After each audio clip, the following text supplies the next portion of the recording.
think I don't Austin know. Jones This stepped dude in. Robert Kelly made some comments about women arm wrestlers and like about them being in the kitchen making them sandwiches and stuff. Oh. So Danielle Llewellyn stepped up and was like, "I'll arm wrestle you, and the loser has to make a sandwich." That's pretty And cool. She's probably gonna smoke him.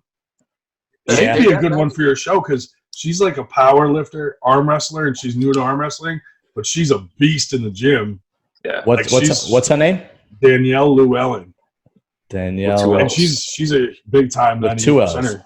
All right, I Yeah, got. 2 L's. And she's flying out to our next tournament to face another very strong woman in our area because she just loves our 98% thing, and she's like, I want to come to your next tournament to hang out. So That's pretty cool. I'll definitely reach out to her. I didn't know all that about. she's out of Wisconsin. Okay. And who was it that said all these things about women, saying go in the kitchen and make me a sandwich? Was it Robert Kelly? Robert Kelly. Yeah, Okay. He actually had to get out of the match. I think Austin Jennings is going to fill in his spot. Oh, really? Oh, really? That sucks. Yeah, I think he got sick or something. There's a good reason he couldn't take the match. He wanted have to him be on here and belittle it. But Austin's he's another smaller guy that's going to step up and try to give her a good match. But I don't know. He actually just had a match for a Rolex, and he won the Rolex from a guy named David Cotlow, I believe, just this past weekend. So there's all kinds of interesting, wacky things going on, especially if it's not top 2%. There's always something borderline retarded happening. So it's always fun. I actually, at the Paul Lynn, John Brzenk match, I had a match that they actually had to cancel because my opponent was Gary Roberts from ARM TV. I don't know if you've heard of him. No. And he jumped over the table and attacked me. What? And then he blew chalk in my face. So Travis ended up shutting down the match and was like, "No, this enough," and just stopped it. Was that all theatrics or he was serious? No, it was all theatrics. I mean, he's a crazy dude, but it was what? funny. I thought it was hilarious, but people were like, "Why didn't you punch him when he blew chalk in your face?" And I'm like, "It was just funny, you know." Yeah. I hate when jokes are all over the place and people take it serious. But why don't you tell us some? Okay, I'm sorry. Oh, I was gonna say, he jumped over the table. I jumped up and acted like I was breaking it up and was yelling at Gary. Like it was obviously a joke. It was obviously all. I thought it was funny, but great. I mean, I was pissed off because I planned to lose to him twice and then smash him in the next two, and they shut it down after the 2 matches. So I looked like an idiot losing to Gary Roberts, and I'm like, "What the hell?" But it was still funny, and I got to retain my worst arm wrestler in the world. Actually, the whole thing started where, if we want to go back to the very beginning, Ryan was making these so-called training videos. I mean, we talked about crazy stuff, where he was making these training videos where he was like, with bands, and he was pulling against all these bands, and one of them he suddenly got pulled off as though it basically threw him off the stage. In another case, he was using he was going down and basically as he was trying to do the side pressure and trying to reach a donut.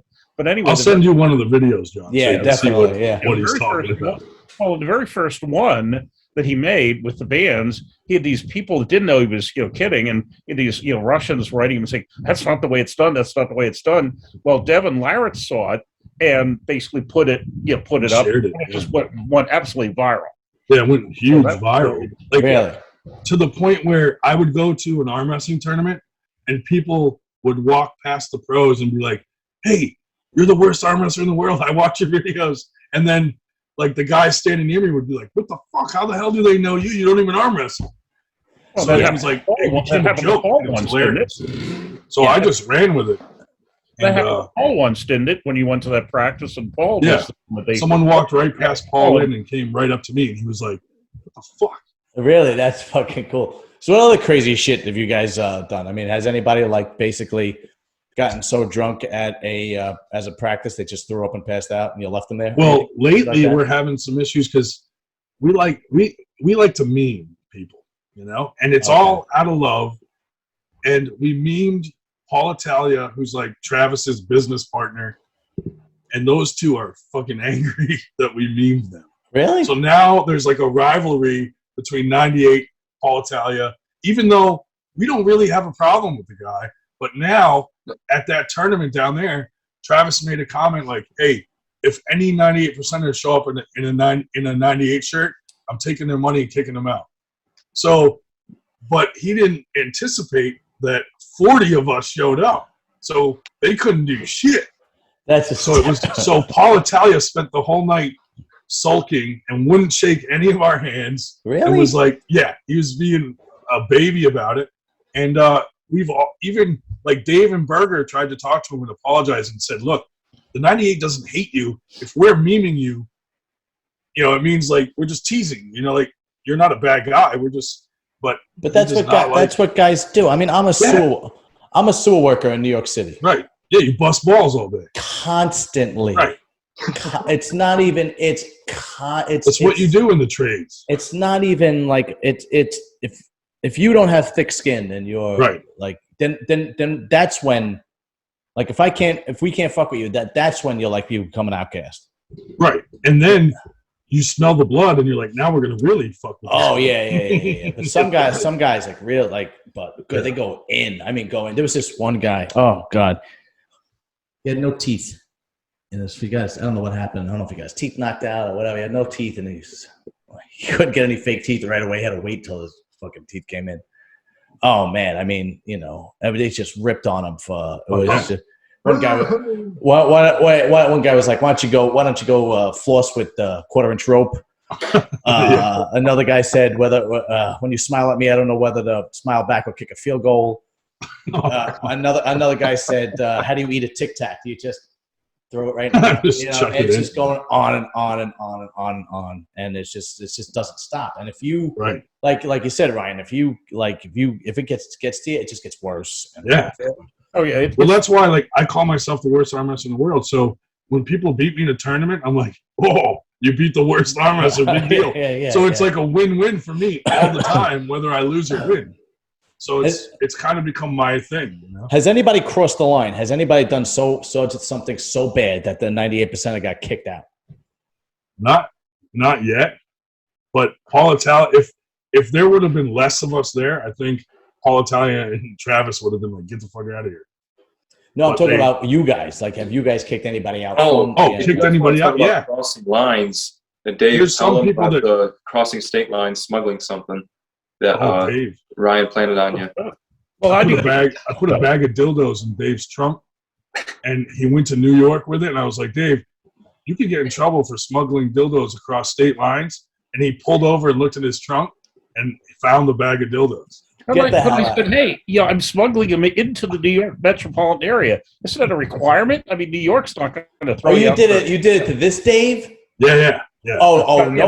Everybody's nobody's off limits then. No, we fucking troll each other. If you're not giving the 70-year-old guy a pass, then And they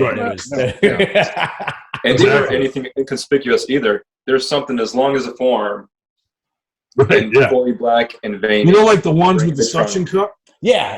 So I brought it to practice and suction cupped it to the middle of the table and grabbed it and was like hitting it like it was training.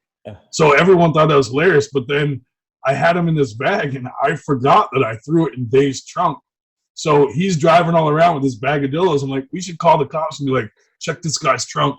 Well, and it wasn't just dildos. What he also had what was it, a Hillary mask? Oh, there's a Hillary and a Trump mask, because we were having Hillary and Trump arm wrestle each other in a video. Oh, and it was pretty fun. So I went out to a seminar that Paul Lynn and Michelle Dugan were running out in Nassau County. And so I get there, and he starts up with this, about you have a dildo, you smuggle a dildo across state lines. Yeah. Any other crazy stories like that? Who some weird stuff? You mentioned having to kick people out. It's really rare, but being the 98, we do welcome everybody, and you do get some weird people sometimes. And we had this one guy, Cipatelli, Weird Steven. Steven. He would, he sent every arm wrestler out there this really odd, repeated text, the same text to everybody about him being a vet and all this. You're so fit, and and it turned into I'd like to see you with your shirt off, flexing, weird shit. Yeah. So we were like, dude, it got weird fast. we gotta get rid of him. I'm sorry. But the initial message made you want to kind of feel sorry for him. Like, oh, this guy just needs a friend. He's cool. Like, I'll reach out to this guy. I'll check back. We gave him a lot of chances. Weird, real quick. Yeah. We gave him a lot of chances, had him on the podcast, and he just was so weird. Like, he did not get along with anyone. And finally, we were just like, dude, we can't have a weirdo like you in our group. Like, you're fucking scaring people away. Women don't want to talk to you. Like, he got kicked off his own arm wrestling team. Get the fuck out. For sending weird messages. So we were like, sorry, buddy. We did have to kick out a troll off of the site about 2 weeks ago because the things he was writing was over the top. It was going. It was like personal shit. Nasty. It was getting nasty. Yeah. So like it got to the point where he was like attacking people, like shit going on in their personal lives and kids and crossing that line. So we were just like, dude, you got to go. So. Yeah, you definitely don't want to do that. Yeah, that's not. Once you start going after like people's families, that's a no-go. You know. Yeah. I mean, there's people that Mike Aiello told a story one time that he was arm wrestling somebody, I don't know who, and he after the match was over, he pulled him aside and he threatened him. Literally, he said, "You do that again, I'll fucking stab you in front of your kids." Oh man. Yeah, I don't know what the guy was saying, but it was like he goes, look, if you're just busting balls and saying, you know, I'm the best, you ain't got me today, you got nothing today, that's one thing. But this guy was crossing the line, you know. Because arm wrestlers also don't like people that joke around or post videos of people getting their arms broken. That's like off limits. Really? Like you don't want to. If someone at our practice broke their arm in a video, like you're not posting that video. So it's like an unspoken law. Yeah. You don't want to do that. That's crossing the line, and it's a serious injury, and you don't want to be posting that all over the place. Going, look at this guy broke his arm. Like, and we don't want to make that the reason arm wrestling is popular because it's ugly. And it's people just the first thing people that don't know arm wrestling say when they see you doing it, I'd do that, but I don't want to break my arm. Yeah. Because it's vivid. And most of those arm break videos on YouTube are people that don't arm wrestle, fucking arm wrestling at a kitchen table, and their arm snaps. Because they don't know how to do it safely. And that's the first thing we learn is how to stay safe. Yeah, before any technique, before anything, just, hey, this is how you do not break your arm. Right. And even then, if you don't have the bone structure, bone integrity to hold out, it might even happen even if you're in a strong position. We had that happen at a practice with us. We had a guy come up for the first time, very strong in the gym, very good, stout lad. But yeah, just put his arm up, was arm wrestling another beginner who had like almost no side pressure himself, and he was done. And now he's not looking to get next to the table anymore. Well, that's one way to figure out you're not good at arm wrestling, I guess. Well, I don't know. Dave Shell here broke his arm. I was just going to add that, yes, there is one person sitting here in this group that has broken his arm, and he's the one talking at the present time. And it was a situation where we were at one of Travis's tournaments, not in competition at the moment. There was another gentleman who I'm not going to name because it was not his fault. But we were on a on a practice table in a side room, and we were both new. I think it was his first tournament ever. It was my fourth. I'd been going a couple of months, and we did something dangerous because neither of us knew it was dangerous. And, you know, had I been pulling with a much more experienced person, even someone stronger, it would not have happened because I said, no, we don't do that. And so I broke my arm, and I now have, metal up my left arm, but did not pull. What was interesting about the whole thing is I really didn't hurt at all. I was just pissed off that, you know, I knew I was going to be out of it for a while. Really didn't hurt at all. I went down to they took me down to the hospital. It was in the Harrisburg area. And, the old on a scale of 1 to 10, what's your pain level? And I said, 2 maybe. And we waited and waited and waited. And the guy that took me down said, you should have told him it was an 8. They would have had you in by now. But they decided that I should get it fixed at home. I was not from Harrisburg. And so it was really kind of interesting. We're sitting there and they had what I would consider like a low power x-ray, but I could watch them shoving the bones back together, line them up so they could splint it. But so I didn't beat with that arm for about 10 months. But the other arm, I was competing, ironically enough, at another one of Travis's tournaments. And I came back with the arm I had not broken after 5 months. Well, it's a good thing that you're a teacher, because if you were a blue collar guy, like me, I've been out of work, you know. Screwed, yeah. And if you're a plumber, forget it. That sucks. Right. Yeah. Well, we know that Dave is a teacher. What do you guys do for a living? I didn't even ask. I install like fire alarms, security cameras, stuff like that. Yeah, right. So exactly. So I'd be screwed if I broke my heart. Yeah, right. What about you, young Dave? I'm a teacher as well, but I teach PE and coach volleyball. So in a way, I'd be screwed. I mean, I could probably teach and shoot from the hip, kind of just teaching. But if I don't have anything to really demonstrate with, then it's going to be shitty teaching, because I teach K through 2, and they really need somebody present to show them stuff. Because if you can't show them, they're not going to even get close to emulating what you want them. Wait, so you teach kindergarten through 2nd grade, and you coach volleyball? That's right. That's. I'm not even allowed within 500 feet of us. Yeah. You teach girl volleyball? Yeah, I teach modified girls volleyball. Fucking gay. That's super. I didn't know it was girls, dude. That's super gay. It is. No, the thing is, volleyball and arm wrestling for me are neck and neck. They're very close. Yeah, I can see the similarities. Things that I enjoy. Yeah. So what about you, Chuck? I work for a window manufacturer, but I'm lucky enough that my company understands things happen. Just show them your arm. I'm just coming off of elbow Oh, shit. So how'd you do that? Just the prolonged training, stuff like that. I was also a blacksmith for 10 years, so beating on an anvil for 10 years. But my job lets me come to work. I didn't even know that trade existed anymore. I thought that went out with kings and queens, like in medieval times. He's out there making horseshoes. Yeah. What kind of things did you make? Blacksmith. Well, no, I was a blacksmith. I was also a horseshoer, doing horseshoeing and stuff like that too. You would think by this point they'd have it mass produced with a machine or something. Right. Well, yeah, they do. I mean, I didn't make shoes, but I would go out, and put them on, replace the shoes on the horses and stuff like that. Oh, that's pretty cool. Wow, like I said, the company I work for, my recovery's 6 to 8 weeks, but they let me come to work. Oh, that's good. That's good. What about you, Josh? Mental health direct care. So, breaking up fights and stuff like that would I couldn't go to work with a broken arm. So it's not quite blue collar, but I can't just snap my shit up and go to work the next day. So you actually work in a mental health facility? Yeah, it's residential. It's called 98%. Yeah, that's right. It's all these guys right here. Yeah. No, it's troubled youth, age about 7 to 17. Wow. Okay. And did you have to go to school for that? Any higher education or anything? Or? I mean, didn't need it, but I did have some education and recreation that helped with that, because a lot of the thing was just teaching them how to. It wasn't even that hard of a job, really. It sounded like it's kind of, oh God, but a lot of it was just teaching them how to enjoy life and play. Go fishing, go play, recreate, get through your daily routine. It was really a positive job, because I was going to get them arm wrestling. Always motivated. That was my next question. Did you introduce arm wrestling? Make them arm wrestle. Right.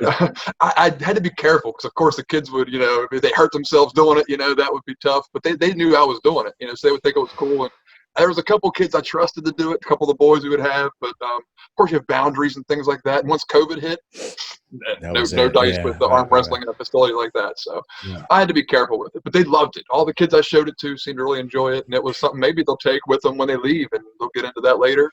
Or even another niche sport that just keeps them happy. It was that message is what I tried to send. But you see, there's a nice mix of occupations here. I mean, everybody, people tend to, outsiders think we're all a bunch of truck drivers, because if they've seen anything, they've, seen over the top, and and probably the sport does lean blue collar. I think it's fair to say, as far as occupation. But we have IT people, we have doctors, dentists, pediatric nurse, we've wide variety of occupations, white collar as well as blue collar. Chuck, I cut you off, man. I did not mean to cut you off. You were saying something and I cut you off. I apologize. Do you remember what you were going to say? Fuck that guy. I don't remember what I was going to say. All right, forget it then. That's our saying. Whenever someone leaves our podcast or our Zoom, we all say "fuck that guy." So like now everyone wants a "fuck that guy" T-shirt. So that's going to be our next. That's FTG. pretty cool. Yeah, you got. Oh, is that why you? Okay, that's why you see FTG. We all say that. Oh, hashtag. Fuck See, yeah, I don't know these things. That's why you messaged me that, and I was like, "What the hell is he talking about?" That's right. That's right.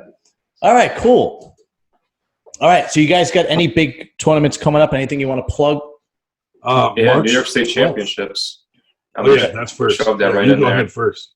November 20th, we got New York State Championships. It's going to be in Utica, New York, so close to me. It's like 20 minutes away, so got to represent with our team. We have a good team of guys, the Outlaws, and we're going to mop shit up. So that's what's going to happen. Sorry to your favorite guys. We're going to pin them all. It is what it is. And I also have a super match coming up on March 12th, which I'll let Ryan take away. Yeah, March 12th, we have we're teaming up with Sue Fisher, who's another really badass female arm wrestler. I mean, she's been to Worlds, National. She's friends with Michelle Dugan and James Reed also. She used to have a tournament called Winter Blast, and she had it, all the time, and it kind of just faded out. So she's allowing us to bring it back with her as a 98% Sue Fisher joint venture on March 12th, and we have a bunch of super matches playing. Dave's doing one, right-handed with David May, which is going to be a really good match. And we're trying to get him a lefty match, but for some reason people keep ducking him. And then we have Danielle Llewellyn and Martha Swick doing their super match. We'll probably have some big ones like Jason Merlot. He's looking for a match. There it is, yeah. So we haven't locked down the venue yet, but we still have 5 months, so we'll have the location soon. But that should be our biggest tournament yet. So it's Danielle Lewin and who is the Martha who? Martha Swick. Martha Swick. All right, I gotta see if I can get in touch with them. Yeah, Martha. Yeah, you could have them on and talk about their upcoming super match. Yeah, I tried that with Michelle and Christy, and I was trying to get them to talk. Were they being too nice? Oh, it was unbelievable. Yeah. And then they gunned after me. They told me that they wanted to arm wrestle me. I'm like, you guys crazy. Hey, they probably could beat you. Oh, no question. I've never arm wrestled a day in my life. Absolutely. Yeah. What about any kind of sponsors? What do you guys want to plug? Arm Assassin Strength Shop is our biggest sponsor. We recently bought into the NatFit. They sell supplements. So we're now NatFit Philly, 98%. So we're kind of sponsoring ourselves with that right now. So, a lot like a wrist ball. They do a lot of wrist, different tools, stuff like that. Regen options. They do PRP injections, stuff like that. The whole community of arm wrestling sponsors us really because they're all very supportive of what we do. So thank you to all of them. So now if somebody wants to become part of 98%, where would they go? How would they get in touch with you guys? They could join our Facebook group. It's 98% Arm Wrestling. They could go buy a t-shirt at 98armwrestling.com. They could go to our YouTube, 98% Arm Wrestling, and subscribe, hopefully. Mm-hmm. We only have 200 subscribers, so we could use some help there probably. But, and the 98% a t-shirt, where would I get that t-shirt? 98%, 98armwrestling.com. 98armwrestling.com. Okay. Yeah.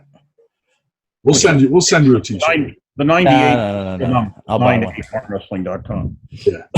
But sorry, Dave.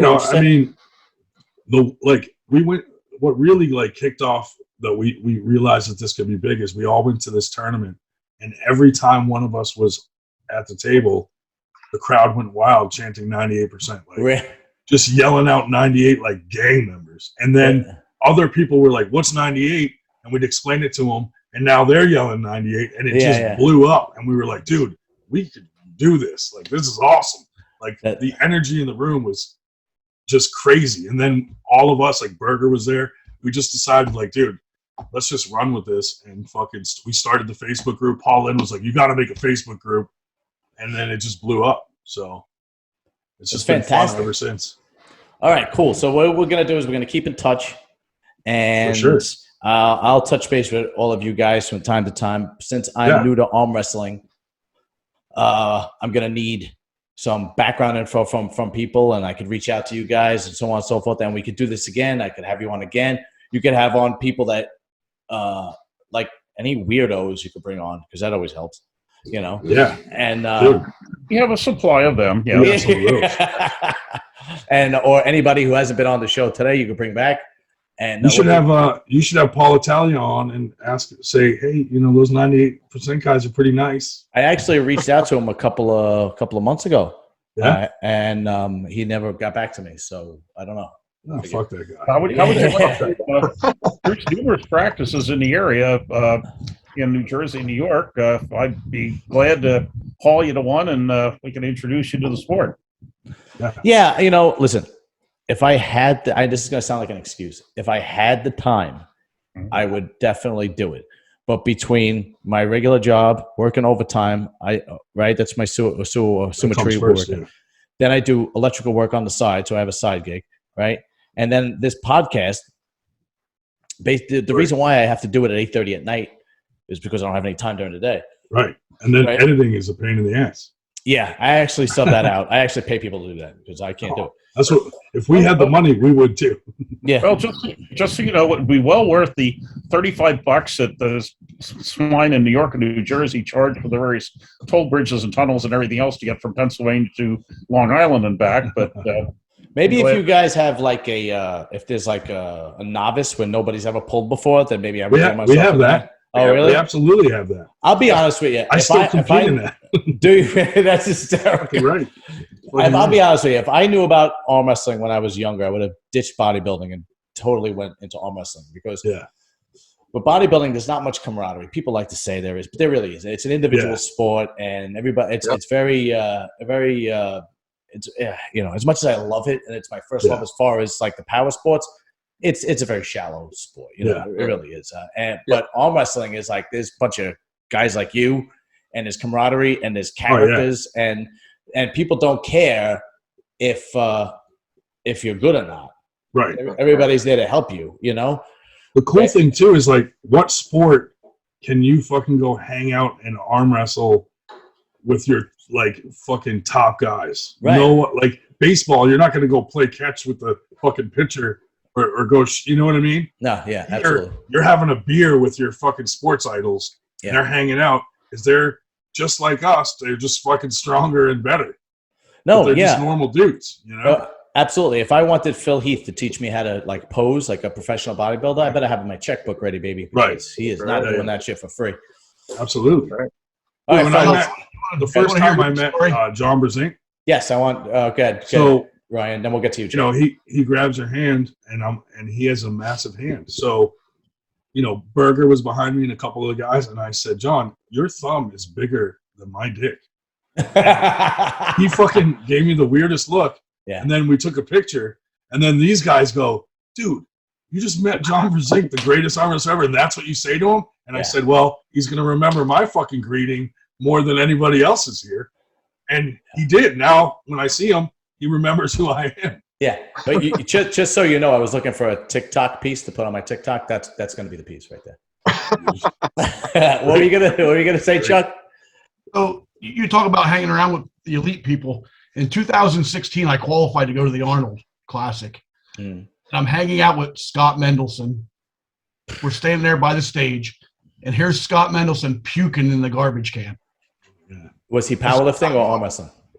This was for the arm wrestling. Because he throws. Scott, you all right? Good. He's like, yeah, I'm all right. He goes, just a little bit of butterflies.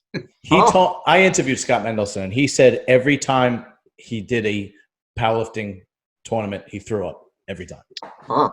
Yeah. That's just his thing. He just throws up. He gets nervous. He throws up, and then he's fine. Yeah.